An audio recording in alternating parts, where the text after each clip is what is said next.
Tun, tun, turu, tun, tun, turu, tun, tun. Tun. Tía puta, hay café más malo, tú. A ver, ¿qué iba a contar yo? Juego de Tronos. Juego de Tronos acaba de salir y eso me viene de puta madre para explicaros uno de los proyectos en los que estoy metido con Sarah Uberry. ¿Os acordáis del proyecto que hice con ella y con Sonia Neisa sobre Harley Quinn? Bueno, pues hemos evolucionado y nos hemos metido en algo que tiene que ver con Juego de Tronos, que os quiero enseñar hoy un poco aquí. Aún os puedo enseñar el proyecto entero porque, aparte de que no queremos hacer spoilers, pues obviamente no está acabado, esto es un work in progress y va para largo, pero sí que os puedo enseñar el proceso terminado y todo el retoque que he realizado para una de las primeras imágenes que hemos sacado del proyecto. Sarah Uberry la publicó ayer en su perfil y bueno, María Lauliet, que es la que se ha encargado del maquillaje, también la ha publicado en su cuenta artística. Podéis seguir también a Billy Asiró, aunque aún no habéis visto nada de su trabajo dentro de este proyecto, pero bueno, es la diseñadora que ha hecho el vestido, bueno, ha hecho una réplica prácticamente exacta de uno de los vestidos de Daenerys, que es el que hemos usado en una de las sesiones con Sarah Uberry. Y por mi parte yo me estoy encargando de todo lo que es la dirección creativa, junto con Sara, que lo hemos estado viendo un poco a media, y obviamente todo lo que es la fotografía, retoque, postproducción, todo ese tipo de cosas. Entonces yo voy a enseñar la parte que me corresponde, veréis también cosas del making of en un futuro, y bueno, mi idea realmente con todo este proyecto era hacer un making of final con todo, pero creo que es bastante más interesante que os vaya enseñando procesos poco a poco, subiendo vídeos de vez en cuando, para que vosotros podáis ir siguiendo la pista de todos los avances que voy teniendo.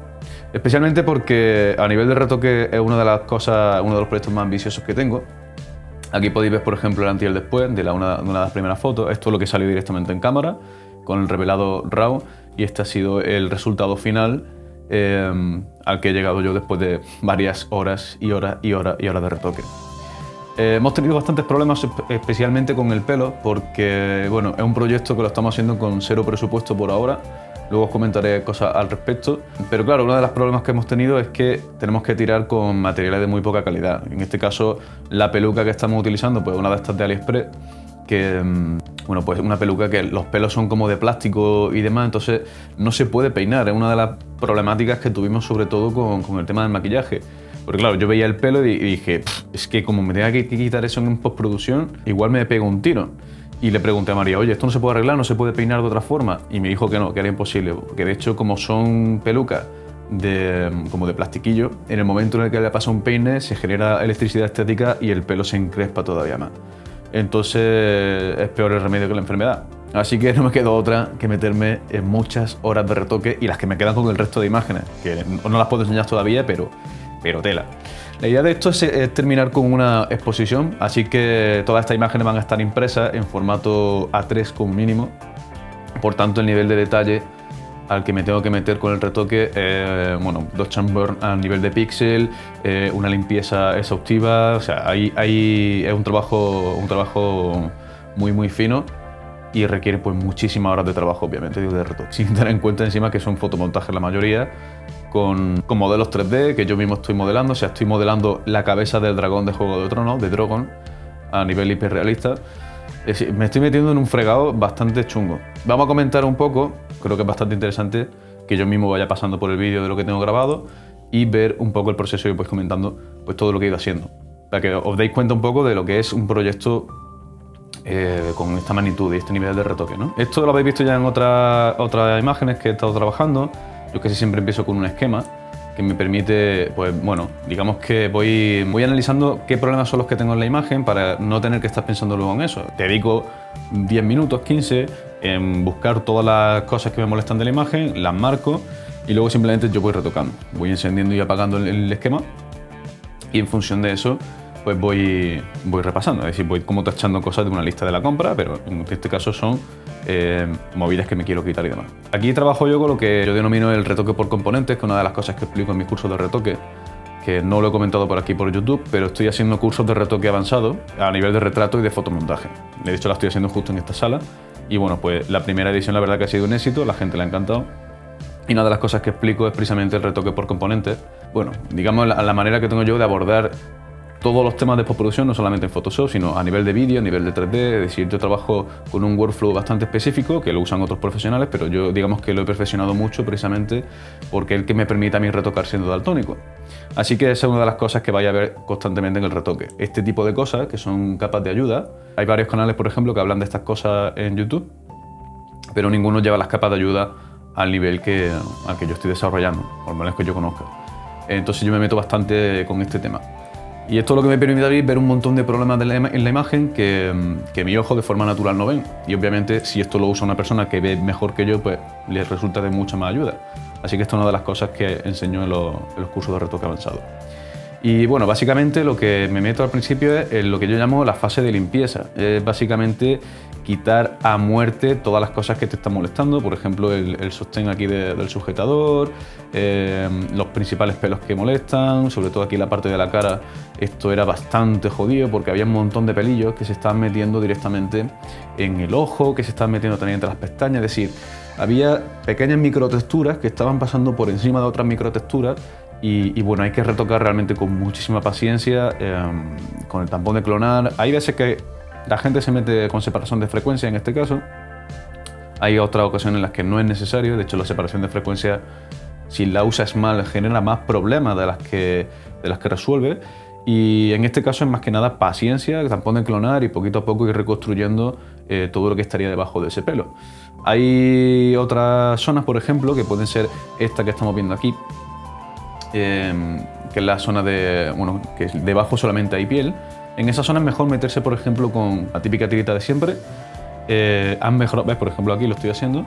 Han mejorado tanto los algoritmos con el paso del tiempo en Photoshop que realmente a día de hoy sí que sale a cuenta trabajar antes con la tirita que estar con el tampón de clonar, clonando exactamente la textura del mismo sitio.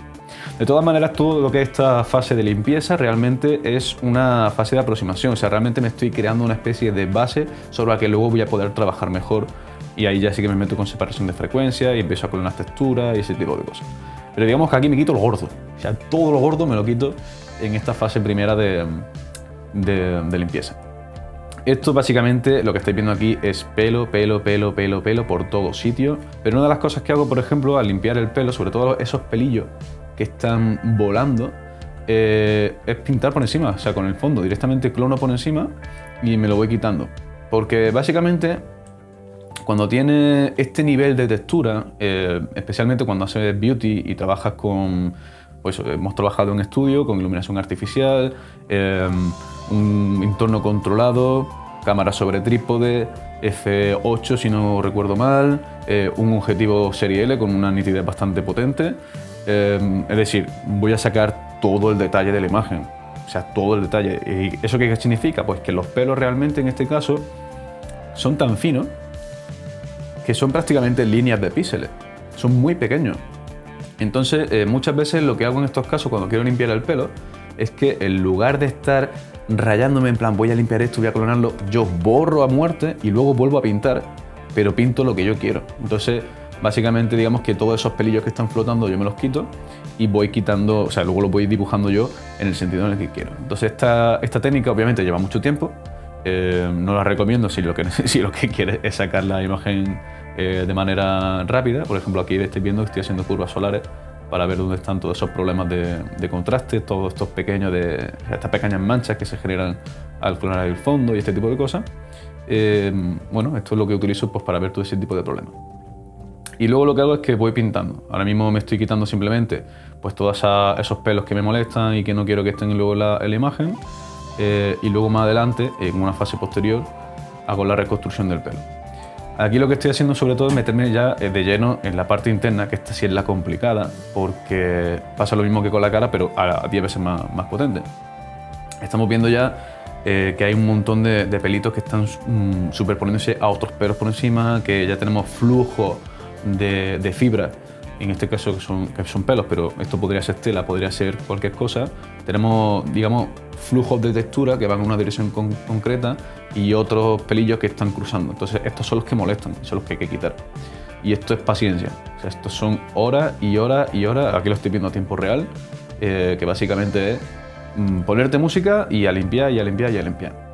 Hay técnicas que automatizan ciertas zonas pero realmente cuando son pelos sueltos no te queda otra que hacer esto.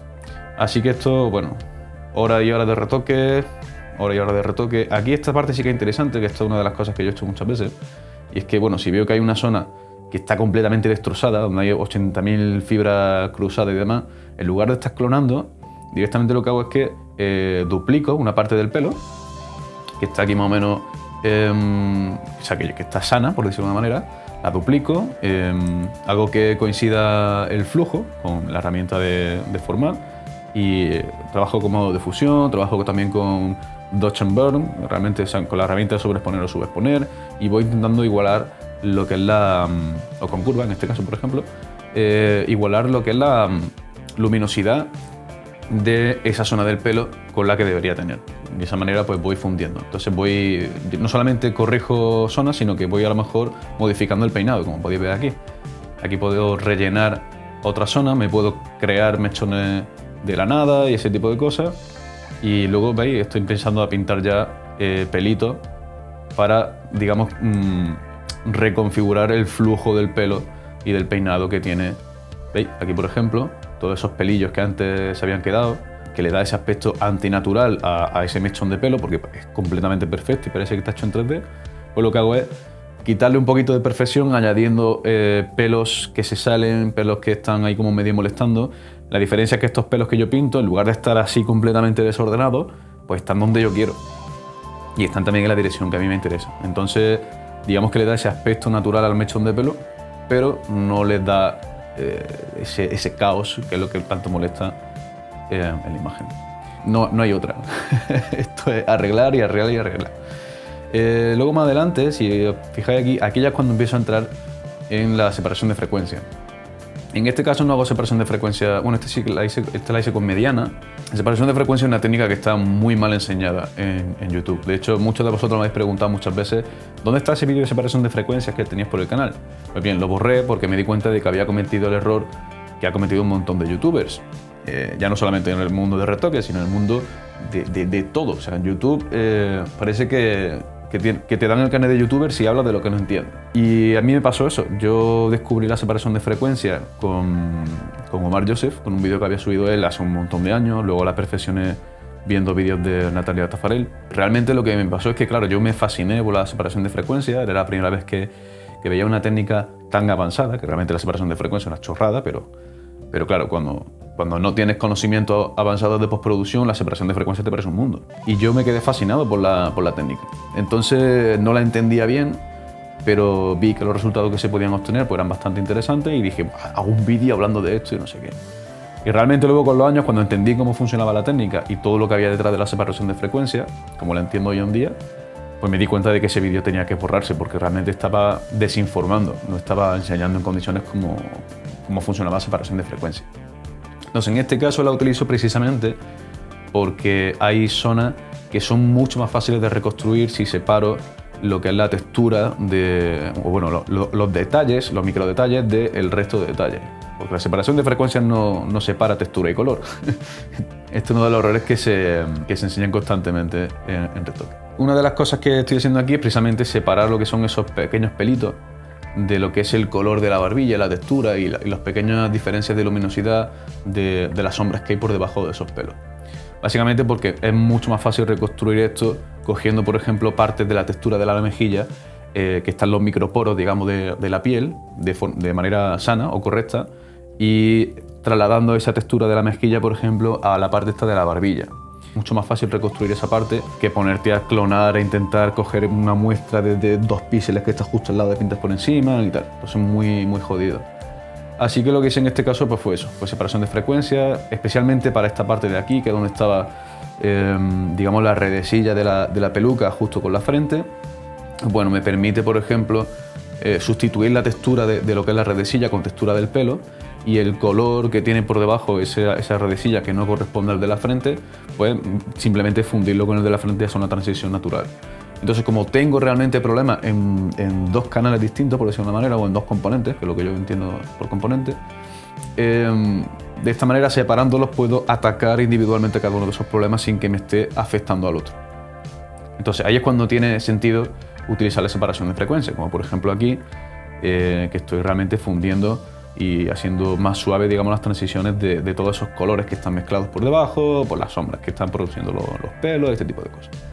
Esto realmente es paciencia, es casi más dibujar que retocar. Entonces, por eso una de las cosas que yo digo que un retocador tiene que tener conocimientos de ilustración. Y bueno, básicamente aquí, si os fijáis, veis, aquí la textura estaba completamente destrozada, precisamente por eso, por haber estado clonando, sobreclonando. Y lo que hice directamente pues, fue técnicas de edición no destructiva en separación de frecuencias, que existen, que se pueden utilizar, para hacer lo que he dicho antes. Aquí, por ejemplo, esta parte, ¿veis? Ahora mismo la textura de lo que es la barbilla está completamente destrozada, pero puedo cogerme un parche de la textura de la barbilla, duplicarlo y añadírselo, por ejemplo, a la parte de la barbilla y fundirlo un poquito. Bueno, obviamente para que no tenga una sobreestructura, sino realmente que simplemente lo que es la iluminación y esas sombras que deberían tener esos microporos pues sean correctas. Y poquito a poco, con paciencia y saliva, el elefante se la metió en la hormiga. Por fin ya lo que hace es respirar hondo y ya empieza la parte del dodge and burn que algunos odian y a mí me encanta. Porque básicamente para mí es como hacer un sudoku. El dodge and burn, aquí sí que me estoy metiendo a nivel de píxel. Es toda la parte de limpieza, de suavizar todas las transiciones entre luz y sombra y hacer que realmente la piel tenga ese aspecto de seda que no llega a ser el aspecto de plástico de muñeca, que es lo que le ocurre a mucha gente, que se lían a hacer dodge and burn y separación de frecuencia y meto el portraiture y meto el no sé cuánto y al final terminan con una piel que dice esto es la piel de una Barbie, o sea, de una muñeca, no tiene textura, no tiene absolutamente nada y es lo que da ese aspecto de retoque de principiante. Entonces, esto realmente también es paciencia, varias horas pintando y pintando, aclarando pequeñas sombras, oscureciendo pequeños brillos y haciendo que todo esos micro baches que hay en la luminosidad pues vayan haciendo y se vayan equilibrando y parezca que la piel está súper suavita. Aquí me estoy ayudando también porque, por ejemplo, me di cuenta de que el maquillaje que le habíamos puesto era demasiado agresivo para lo que yo estaba buscando. Es decir, había ciertas manchas que daban demasiado contraste a la piel y se llevaban la atención. Y esto es una de las cosas que es importante realmente en el retoque y una de las razones por las que yo siempre defiendo que el retoque es necesario. El retoque no es arreglar cosas, el retoque es potenciar la imagen. Y si aquí lo importante es, por ejemplo, la cara de la modelo, porque es un retrato y hay una mancha en el hombro que me está molestando, yo elimino esa mancha sin problema ninguno o la aclaro un poquito. Y esa es la clave realmente del retoque. De la misma forma que el licuado no se hace para adelgazar o engrosecer, sino si veis, por ejemplo, aquí esta parte del hombro, o sea, esta curva o aquí que está el omóplato, realmente me está haciendo una imagen triangular que a nivel de composición, la diagonal y los triángulos y demás son bastante más agresivos que las curvas. Y como mi intención en esta imagen es, por ejemplo, dar una sensación de dulzura, pero de potencia al mismo tiempo, pues lo que a lo mejor meto un poquito el omóplato hacia adentro y hago que la curva de la espalda sea un poquito más suave. No estoy eliminando el omóplato, no estoy eliminando esto, pero desde este ángulo de imagen, de esto puedo como reconfigurar un poco la postura, de la misma forma que si Sara si no hubiésemos dado cuenta de esto en medio de la sesión, por lo mejor Sara se hubiese metido un poquito más el hombro y el omóplato, podríamos tener exactamente la misma línea o la misma silueta que yo estoy buscando ahora, pero como no nos hemos dado cuenta y como eso es algo que hay que arreglar en postproducción, pues con el licuado meto un poquito y hago que esa curva sea mucho más suave y agradable a la vista. Pero no estoy cambiando su postura, no le alargo el cuello, no hago que, ¿sabes? Esa es la filosofía que yo tengo a la hora de retocar, por ejemplo, con el licuado. Aparte del dodge and burn, ya estoy metiéndome con reiluminación un poco para generar esos volúmenes. Digamos que el dodge and burn tiene varios niveles. Podría ser el nivel de microporo, es decir, la que estamos arreglando realmente las transiciones de luz y sombra, pero luego hay otra opción. El dodge and burn se puede usar para un montón de cosas. Realmente el dodge and burn es oscurecer y aclarar partes de la imagen. Entonces estamos arreglando, digamos, problemas de luminosidad. Y esos problemas de luminosidad pueden estar en micro detalles, como son los poros, pueden estar en las medianas frecuencias y luego en las bajas frecuencias ya serían las grandes masas de detalle. A lo mejor estaríamos hablando de arreglar o acentuar las sombras que puede tener un músculo en un actor o en un modelo, lo que sea, para coger un poquito más de volumen en el brazo, ese tipo de cosas. Entonces el dodge and burn realmente es aclarar y oscurecer, lo que pasa es que en función de las frecuencias a las que estemos atacando vamos a conseguir un efecto u otro. Es cuando empiezo ya a meterme con reiluminación, Uso ese dodge and burn que he dicho para sacar volumen, para aprovechar todas esas formas de las trenzas en el pelo. Y si os fijáis aquí también, pues un poquito, el efecto que consigo es acentuar el trabajo de María que hizo con la parte de peluquería, después de haber arreglado obviamente todos los problemas que tuve con la peluca esta del demonio. Cuando ya termino básicamente lo que es la fase de corrección, entro en lo que yo llamo la fase de estilo. Y aquí pues básicamente cogí una de las referencias que teníamos en la sesión. No recuerdo ahora mismo el nombre de la ilustradora. Y esto es una de las cosas que me toca los huevos de Pinterest. Por favor, cuando compartáis trabajo de alguien, meted el nombre de la persona a la que estáis añadiendo en el tablero o lo que sea, para que la gente pueda buscarla. Porque no puedo encontrar más trabajos de esta ilustradora porque no sé quién es. Y me toca mucho la moral.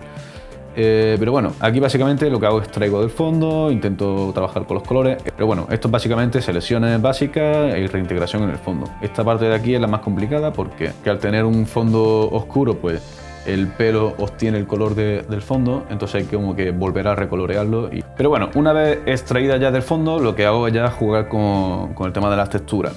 No quería copiar simplemente el fondo de la referencia, así que estuve investigando bastante con pinceles, creando los míos propios y demás, pero no me terminaba de convencer. Entonces aquí estuve bastante tiempo probando movidas.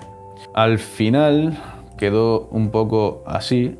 Así cogí un poco de degradado, me metí ya con efectos visuales y aquí entramos ya estamos en terreno un poco turbio. Esto que estáis viendo aquí es 3D Look Creator. Compré la licencia profesional hace unos meses porque la verdad que en el momento en el que vi este programa me enamoré por completo. O sea, se pueden hacer unas barbaridades con el color y una cantidad de efectos increíble en muy poco tiempo. Y sobre todo yo que soy daltónico, veis que aquí por ejemplo me permite ver, o sea, veo proyectados los colores que hay en la imagen en un grid y ese grid lo puedo trabajar como si fuese una especie de efecto licuado y si pulso Alt me dice exactamente dónde están esos colores dentro de la imagen. Así que para mí que soy daltónico y que no detecto de forma natural estos colores, o sea, este programa me salva la vida literalmente. Así que obviamente me gasté esos 300 pavazos que vale el programa para tener la licencia y la actualización y demás. Y bueno, un poco de máscara y demás para intentar equilibrar lo que es el color a que tuviese un poquito el aire de la referencia, ¿no? Vi que estaba bastante saturada, que los naranjas eran muy intensos en la imagen que tenía yo de original y sobre todo que el pelo pues obviamente estaba muy rubio para lo que lo tiene Daenerys, así que hice un par de ajustes y demás y al final pues me quedé con esto. Última fase de efectos visuales, ya empiezo con el tema del humo. Aquí estoy aclarando un par de cositas. Esta capa de ayuda no es correcta. Después de investigar otra manera de hacerlo, he conseguido sacar el mapa de saturación perfecto. Porque esto es una aproximación y mezcla saturación con luminosidad y da muchos problemas a la hora de retocar. Así que a día de hoy por fin tengo el mapa de saturación perfecto. Ya tengo equilibrada todo lo que es luminosidad, saturación, color y ese tipo de cosas y empiezo con la fase de efectos visuales. Básicamente añadir humo y todo ese efecto de atmósfera que tenía la referencia. Técnicas de enfoque con paso alto, exportar para web, para Instagram y todo este tipo de cosas. Ya estaba terminando un poco la imagen. Esto es un poco el resultado final de la imagen. Hay otras 9 más. Esta realmente era la más sencilla porque solamente llevaba retoque y las otras llevan fotomontaje y modelos 3D. Y ahora os voy a enseñar un poco lo que estoy trabajando. Ha sido una movida brutal porque he buscado modelos de Drogon por todo puto internet y no hay ni uno solo, o sea, ni uno. Y los modelos que hay obviamente de dragones muy pros, que a lo mejor puedo usarlos para retocarlo un poco y tener algo como Drogon, valen un pastón. Así que como esto es un proyecto sin presupuesto, no me ha quedado otra que modelarlo por mi cuenta prácticamente desde cero. Tuve la suerte que encontré este modelo gratuito para Maya y encima rigueado, que yo dije, santo Dios, no sé quién lo ha hecho, pero gracias. Entonces me lo descargué y básicamente, bueno, es un modelo que permite, bueno, está rigueado, entonces digamos que es como una marioneta. Para los que no sepáis 3D, el rigging es todo el esqueleto que permite hacer este tipo de cosas. Puedo cerrarle la boca, puedo abrirlo, puedo hacer que bata la ala, incluso podría animarlo si quisiese, lo que pasa es que yo no tengo conocimientos de animación 3D como para hacer algo así. Así que yo me dedico simplemente a lo que es diseño 3D para imagen fija. Y bueno, básicamente pues aquí viendo la referencia vimos un poco que bueno, me podía servir la cabeza, ya tenía unos pocos de pincho por aquí, había que quitarle la parte esta de la ceja, recolocarle los ojos de sitio, trabajar un poco lo que era el morro, porque no tiene realmente, o sea, el Drogon no tiene ese pico. Entonces toda esa parte había que trabajarla bastante. Pero realmente como punto de partida me servía muy bien.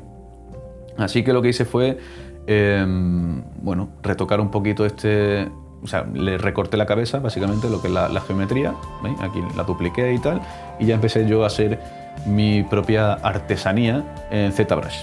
En ZBrush es un programa bastante distinto, digamos que es un programa especializado en escultura 3D, que es otra rama completamente distinta, pero que está relacionada muy bien con el modelado, y básicamente te permite trabajar un modelo 3D como si fuese arcilla virtual. Entonces es muy interesante porque solamente tienes que pensar en los volúmenes, en la forma, y luego ya posteriormente ya piensas en lo que es la geometría. Va bien en la geometría, en la topología, que es una de las cosas que más complejo hace el modelado, sobre todo el modelado orgánico, no en 3D. Básicamente los programas necesitan saber dónde están las coordenadas, es decir, qué parte del modelo pertenece a qué parte, para luego poder añadir textura y que si pintas un ojo en el modelo, esa textura esté en el ojo y no esté, por ejemplo, en la espalda. Entonces hay un montón de movidas en este caso que hacen bastante complejo porque saltar de un programa a otro es muy complicado, pero he descubierto una página web que para aquellos que estéis haciendo 3D, especialmente para personajes, os va a venir de puta madre porque tiene una membresía, entonces tú puedes pagar unos $10 al mes y tiene unos cursos de 3D brutales, o sea, pero brutales, de lo mejorcito que he visto en mi vida. Y ahí es donde he podido aprender todo lo necesario para poder enfrentarme a este proyecto en lo que es la parte de 3D se refiere. La página web es Create 3D Characters y bueno, el tipo que enseña es uno de los modeladores de los personajes de Avatar, para que os hagáis una idea del nivel que tiene el tío sobre el tema que habla. Y básicamente, pues, siguiendo muchos de sus tutoriales, de sus cursos, he aprendido todo lo necesario para poder trasladar mi idea a ZBrush, poder modelar en ZBrush, luego volver a Maya, mapear, texturizar, iluminar, tirar el render y hacer de nuevo el fotomontaje ya con eso. Es una movida de la hostia. Y básicamente, pues aquí veis un poco el proceso. Vuelvo a tener la referencia, encontré renders de Drogon, que me sirven obviamente pues para poder modelar y poder hacer todo lo que es la parte del este 3D como una referencia real de otro modelo, aunque no encontré el modelo como tal, no está a la venta y no pude descargarlo ni comprarlo ni nada. Entonces no me quedaba otro que mirar una referencia e intentar copiarlo lo mejor posible. Y bueno, de todas formas, como solamente me interesaba la cabeza, pues dentro de los malos no hay tampoco tanto curro que hacer. Y bueno, básicamente esto, modelar, esculpir y demás, hasta que tuve más o menos pues una estructura que coincidiese con lo que yo tenía en la cabeza, especialmente con la referencia. Me di cuenta cuando estaba haciendo esto, digo, vale, esto me va a dar un montón de problemas luego a la hora de hacer retopología y además no me va a quedar bien. Entonces seguramente haya otra forma de dispersar cuernos a lo largo de la geometría del modelo. Y he descubierto un workflow bastante interesante para hacerlo en Maya, que me ahorra horas de trabajo de tener que estar pintando, extruyendo y haciendo, o sea, afilando, digamos, el cacharrito. Así que bueno, esta parte pues un poquito coñazo, extruir, meter pincho, y dije, ni de coña, esto no funciona, me lo cargué y volví a empezar de nuevo. Y finalmente, aquí ya es cuando estaba empezando a hacer cosas, descubrí que esos pinchos eran más fácil hacerlos como igual de la misma manera que había hecho los dientes y esta parte de aquí arriba, con objetos independientes que se llaman subtools en ZBrush. Y bueno, pues el resultado, por lo menos de lo que tengo hasta ahora, es este. La manera en la que ha evolucionado el modelo hasta ahora es esta. Esto es lo que tengo a día de hoy. De hecho, justo ahora cuando termine de editar este vídeo y subirlo, me meto de lleno con esta mierda, al terminar el puto dragón. Esto realmente luego pasará por Maya, tiraré el render y del render vendrá al fotomontaje con otra de las fotos que tengo de Saruberry. Como digo, uno de los problemas que estamos teniendo en este proyecto es precisamente la falta de presupuesto. Ojalá tuviese la pasta para poder llamar al tío que ha hecho el modelo de Drogon y decirle, oye tío, te compro el modelo para poder hacer yo mi render y directamente quitarme semanas de trabajo, pero no me queda otra que modelarlo. Hay otro problema, que es que tenemos que comprar uno de los modelos del Trono de Hierro, y ese sí que me va a llevar bastante tiempo modelarlo si no tenemos el dinero para conseguirlo. Así que si queréis participar y colaborar con el proyecto, he abierto este proyecto de Ko-fi para que podáis donar si queréis dinero y ayudarnos a acelerar todos los procesos, pues comprando modelos, pagando gastos, por ejemplo, de impresión a la hora de hacer la exposición final que queremos realizar, ese tipo de cosas. Yo creo que la verdad que es bastante interesante, porque mi idea es traeros todo este tipo de cosas con las que vosotros podáis aprender. Yo creo que es interesante que al mismo tiempo que vosotros estáis aprendiendo, pues podáis aportar también al proyecto, aceleramos las cosas, yo puedo dedicar más tiempo, por ejemplo, a hacer este tipo de comentarios, vosotros aprendéis más, en fin, empiezas a girar la rueda y es una simbiosis entre audiencia, creadores, proyectos y ese tipo de cosas. Si no queréis donar, pues está perfecto, nosotros seguiremos tirando para adelante. Lo único que este proyecto, en lugar de hacerse en 2 semanas, pues a lo mejor se alarga a varios meses, y estaré también pues varios meses sin subir vídeo, porque estaré con esto, con Red Bull, con mis otros proyectos, en fin, es lo que ocurre constantemente. No tengo tiempo para dedicarle al canal, precisamente porque tengo que dedicárselo a otro tipo de cosas. No sé si os gusta este formato. Si os gusta que vaya comentando este tipo de cosas, dejádmelo en los comentarios, o si os interesa ver otro tipo de cosas, no sé, dadme feedback, ¿vale? En la descripción podéis seguir también a toda la gente que está colaborando con el proyecto, ¿vale? A todos aquellos que me habéis pedido el vídeo sobre multipotencialidad, espero que estéis suscritos, porque viene ya. Y además estoy preparando ya también el de cómo ser productivo, que me habéis pedido tanto por Instagram. ¿Te has suscrito ya o no te has suscrito ya? Que si no te suscribes, luego no te enteras de que estoy subiendo vídeos. Y hay otra gente que estará aprendiendo antes que tú las cosas que tú quieras hacer para ser profesional. Tú verás.